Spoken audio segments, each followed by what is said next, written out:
Hey guys, it's Lohpally here, but before we jump into the video, you should check out our awesome sponsor, Blitz Esports, and their desktop app. If you're like me and you op.gg your teammates often to know who's on main role and whether or not they'll do well, then this application is for you. On top of that, it has suggestions for counters, runes, and item builds based off of win rates in case you're unsure about what setups to run.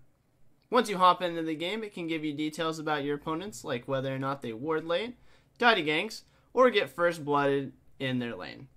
Finally, in the endgame score screen, it gives you a bunch of awesome badges based on your performance to better understand what you did well in the game.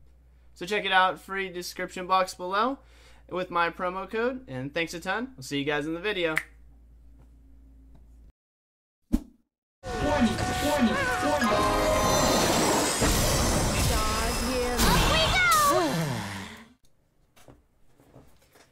Hey guys, it's Lohpally here with another video, and today we're going to be going over summoner usage. So we're going to just jump right in. Now, basically, the primary things that we're going to be talking about is Ignite versus Exhaust, but we will be touching on the other summoners as well to identify when those are good for support. Now, the patch that we're talking on is 8.10 for reference for this video. So, in this video, first we'll just be touching on Ignite. Ignite is the primary support summoner that most people use on pretty much any champion and all champions. In most cases, this is usually the greatest generic one, especially since they buffed the damage recently and it does true damage. On top of the fact that almost every bottom lane has summoner heal at least, it gets double value if you use it correctly and before heal goes off, thereby increasing the damage value that it has. I recommend that usually in most circumstances you run this summoner almost always, as it is just easy to use in the sense that it always does the same amount of damage. It's very simplistic in the sense that fight starts, you can just use it in that regard. It doesn't really take too much skill or thought process. I pretty much take Ignite most of the games that I'm playing support on almost every champion right now in the current meta. It just does too much damage right now to usually be skipping over. So I recommend that in most circumstances, if you're unsure about what you want to take or what you should take, taking Ignite's usually a pretty good safe bet. And we'll be now moving into like kind of identifying times where it's maybe better to take something else. So for example, Exhaust. Exhaust used to be the go-to summoner for a long period of time when it reduced attack speed, but it's been kind of its lack of former self with a lot of nerfs onto the skill. So now it just reduces damage dealt by the player and some movement speed slows. So it doesn't reduce any MR and it doesn't reduce attack speed. Now also one of the main things that you need to look at when you should take Exhaust is the cast range.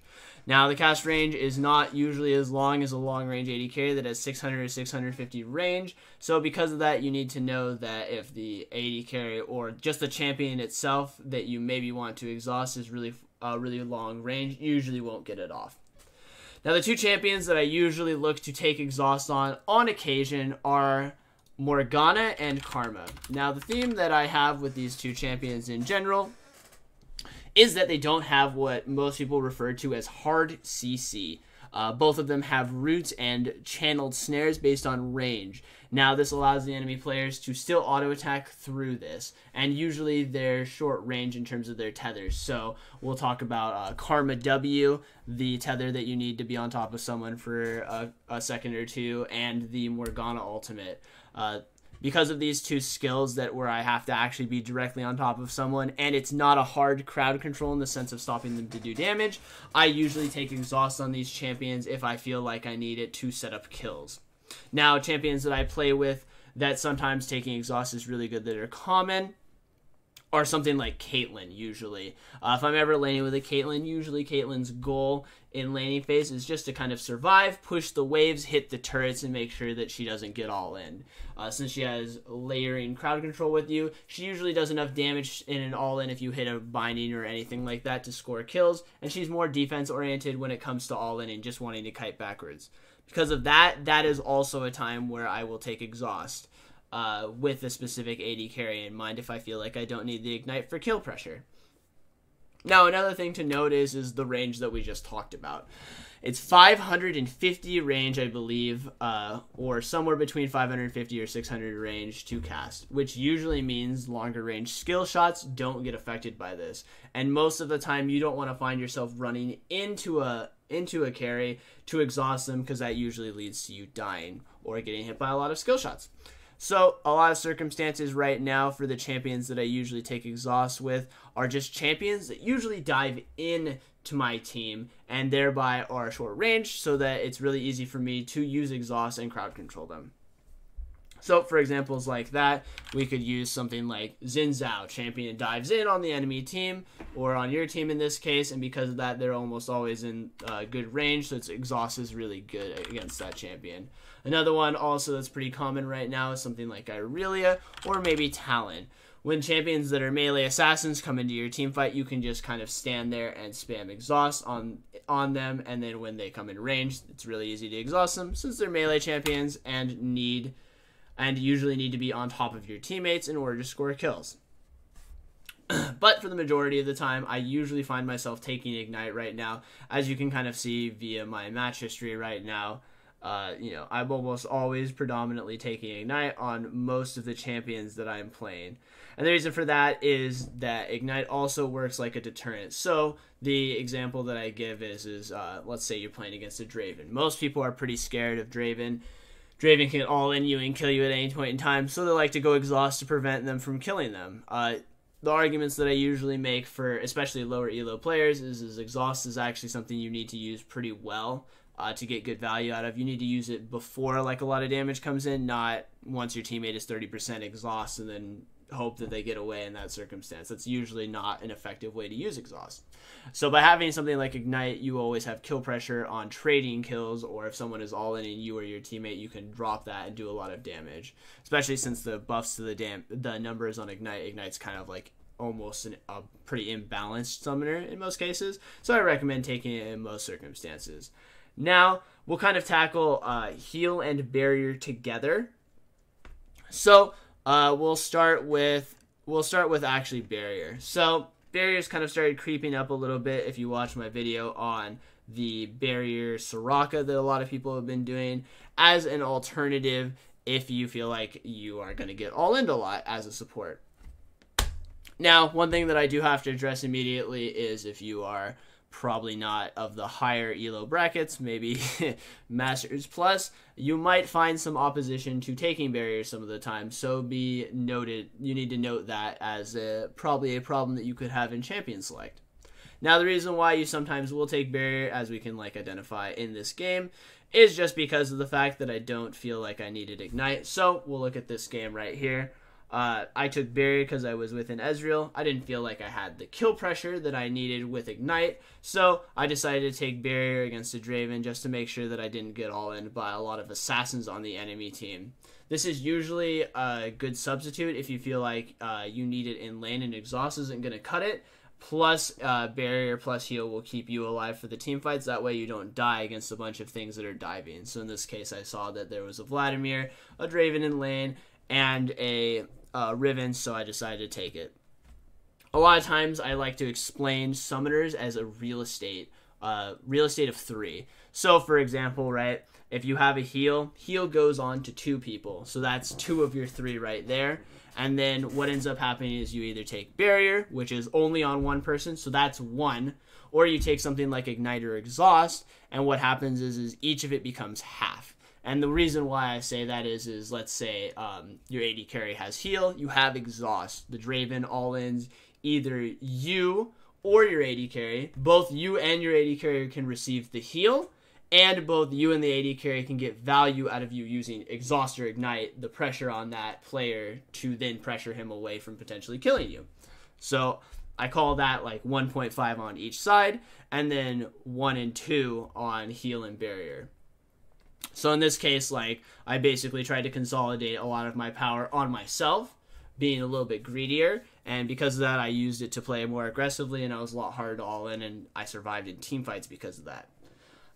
it's a lot harder to get good value out of barrier, and I only recommend this if you actually play aggressively on the support, because you do need to recognize that if you do take barrier on the support, you don't have an extra summoner to protect your AD carry, and because of that, you need to be playing aggressively enough to not get killed, but utilize the summoner itself. So this is why I don't suggest barrier on most people who are lower elo, because of the fact that you usually don't play aggressively enough to get good value out of barrier and create pressure because of it. Now, if you do decide to do that, those are kind of like the circumstances behind it. Now, one thing I've actually been liking a lot more as I've been playing Soraka, though, is I actually haven't been too crazy about the heal barrier on Soraka, because I felt like it consolidated too much on your Soraka. So a couple of the games that I played recently, I've actually switched back to what I've used to do, which is where I run heal and my AD carry runs barrier. Now, this is a good substitution, especially in a lot of lanes where maybe you're too scared to use exhaust and you want to play maybe further behind your AD carry. This is a good recommendation. I used to run it on Lulu a lot when Lulu was really popular. It's good. It's good-ish on champion. It's definitely good on Soraka. It could be potentially decent on a champion like Sona or maybe Janet in some extents, but I do think exhaust is a bit better because of the fact that you can exhaust, then shield, and ulti, which then increases the value of everything by a large margin. But this is like kind of the way you consolidate it, is if you are playing behind your AD carry. So in this game, right, I'm against an Alistar and Draven. Well, I'm sure if I get jumped on, I'm probably still going to die with heal barrier. But with, my Xayah's ultimate and my Xayah's ability to kite backwards and the fact that I can heal him too, we decided to go heal barrier because I didn't think I could get a range to exhaust at a reasonable time. And it actually worked out incredibly well. It was way harder for them to kill my AD carry, and we ended up actually turning a lot of fights because of the fact that the barrier kept him alive through the ignite so that I could get another heal cycle in. So I've been a big fan actually of running more heal barrier in the sense of flipped sides. And you can usually do this a lot better if you coordinate with your AD carry. So like just kind of a TLDR, you can use all 4 of these summoners pretty evenly well, but I recommend that most of your match history should probably just have Ignite if you're really unsure what to do. It's kind of hard nowadays, especially doing a lot of coaching for, people who are in silver, who are in gold, who are in platinum. A lot of people struggle to use exhaust correctly anyway, so a lot of times it's actually just better to take Ignite and have the pressure in lane than it is to just take exhaust. Now, if you're very confident and comfortable that you know who to exhaust and how to exhaust, it's still good to take that in some circumstances when the enemy team has a lot of diving champions that are going to run into you. Vladimir, Talon, Irelia, Camille. These are all like good examples of champions that if you see, you can definitely run exhaust on. Cannon, Xin Zhao, etc. And then you have this cool unique way of kind of bouncing around between heal and barrier. Just always remember the real estate is 3. If there's a heal in your lane, the real estate is 3. So you kind of have to decide how you want to consolidate it. Do you want 1.5 on each of them? Do you want 2 and 1 on you? Do you want 2 and 1 on your AD carry because maybe you're not as comfortable playing aggressively and you'd rather play behind him? Those are kind of like the decisions you basically have to figure out for yourself when it comes to summoners. But if you really have no idea, you can't go wrong with Ignite currently because it's just a broken summoner and does way too much damage. Just having Ignite in your lane instantly mitigates a lot of potential aggressive plays that the enemy players will do. You won't see most people say like, oh, I'm not going to go for an all-in because I'll get exhausted anymore. Usually it's just, oh, I can't go in because they still have Ignite up and they'll potentially kill me also. So, yeah, that's it for this video. Don't forget to like, subscribe, and comment in the section below. And hit that bell so that you can get notifications for any of my videos. Thanks so much, guys, for watching. I'll see you next time. Peace out.